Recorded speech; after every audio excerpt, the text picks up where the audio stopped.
Waduh, kenapa nih? Efisiensi ini kali ya. Semangat prinsip RJ itu jangan jadi malah penghambat, ya kan? Apalagi itu aturan di bawah undang-undang, ya.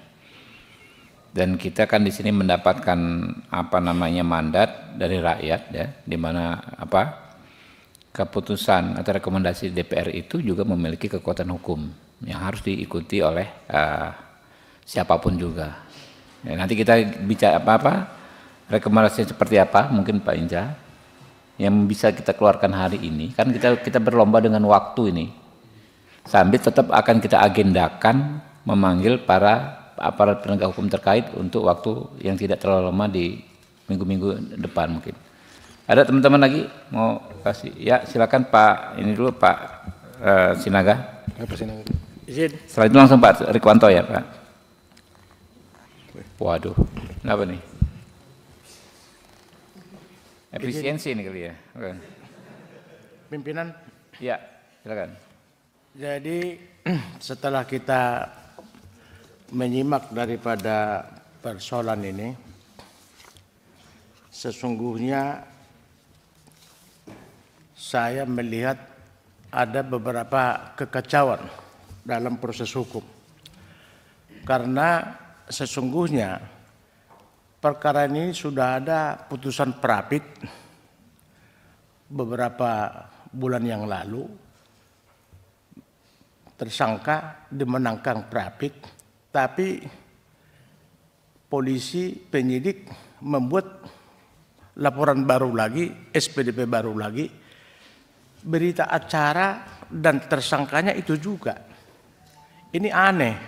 Sebenarnya kalau sudah itu selesai, artinya ngapain lagi? Tak ada yang berubah di dalam berita acara yang ditemukan oleh polisi dan bahkan juga tersangkanya itu. Yang kedua, pimpinan, kita lihat di sini ada pernyataan daripada penyidik, ya boleh restoratif justice, tapi perkara tetap lanjut.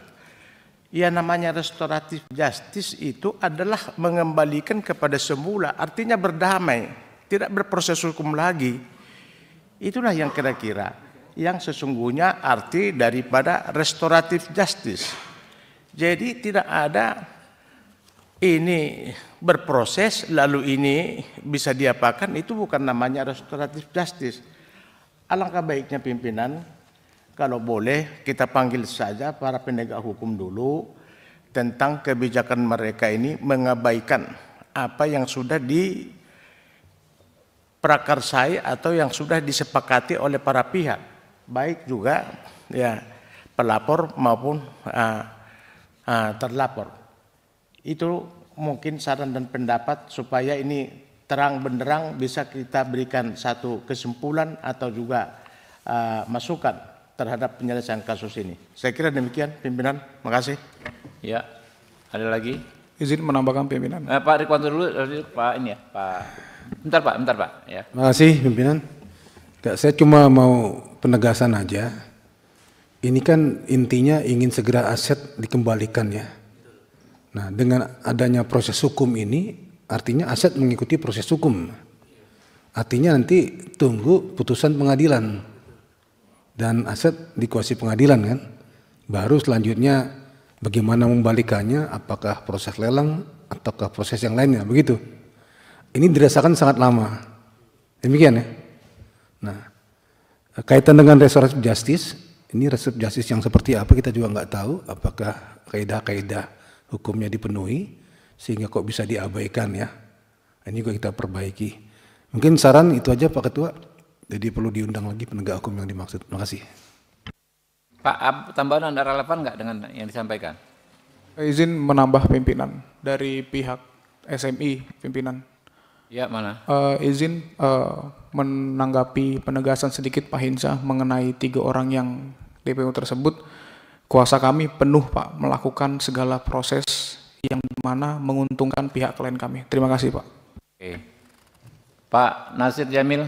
Ya, terima kasih Ketua. Saya ingin berempati saja dengan apa yang dialami oleh rekan-rekan kita ini. Karena dari 16 laporan yang ditujukan itu 1 di Polda Aceh, ya, 1 di Polda Metro dan 14 di Bareskrim. Saya dapil Aceh, ya. Jadi Ketua, saya pikir apa yang disampaikan oleh perkumpulan simbiotik multitalenta bersatu ini harus kita tangkap agar kita dorong restoratif justice, dan apa yang tadi disampaikan oleh sejumlah kolega lainnya perlu untuk kita tindak lanjuti, termasuk mengundang ya APH dan juga pihak-pihak lain yang kita nilai penting untuk bisa kita realisasikan permohonan restoratif justice, karena barangkali ini dianggap sebagai alternatif penyelesaian, ya, karena kerugian yang mereka alami tadi itu. Memang yang saya tahu sih, trading ini memang resikonya kan tinggi, ya, dan memang banyak penipuan, dan memang perlu full time untuk aktif melihat pergerakan-pergerakan itu. Karena keponakan saya juga mengalami hal yang sama, dia hampir sedeng gitu ya, kalau kata orang Medan, ya hampir sedeng dia. Mungkin di antara kita banyak yang tidak tahu artinya sedeng itu. Ya, makanya saya gunakan petunjuk ini supaya orang tahu sedeng itu ya udah hampir-hampir gila ya, karena ratusan juta uangnya hilang ya, dan tidak tahu kapan bisa diambil lagi itu, dan hampir saja terjadi ya perceraian dengan istrinya karena persoalan ini. Jadi kita sangat prihatin ya Ketua, dan mudah-mudahan kita bisa merealisasikan harapan pengadu yang disampaikan pada Komisi 3. Terima kasih Ketua.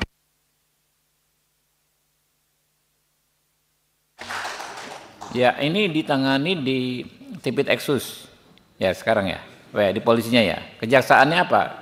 Kajari apa? Jagung. Kejaksaan Agung. Iya. Di apa? Pidum berarti ya? Pidum, betul. Pidum. Ya. Jadi nanti paling kita panggil langsung terkait aja. Jadi biar bisa cepat Pak Dir Tipit Eksus dengan yang dari Kejaksaan Agung dari Pidana Umum. Tapi untuk hari ini saya pikir ada kesimpulan nih Pak Rudi Lalo. Ini baca dulu. Nih, jadi gini, intinya kita akan mengagendakan rapat dengan Dir Tipit Eksus dan dari Kejaksaan ya, ambil, tapi hari ini ada kesimpulan yang perlu disampaikan. Silakan.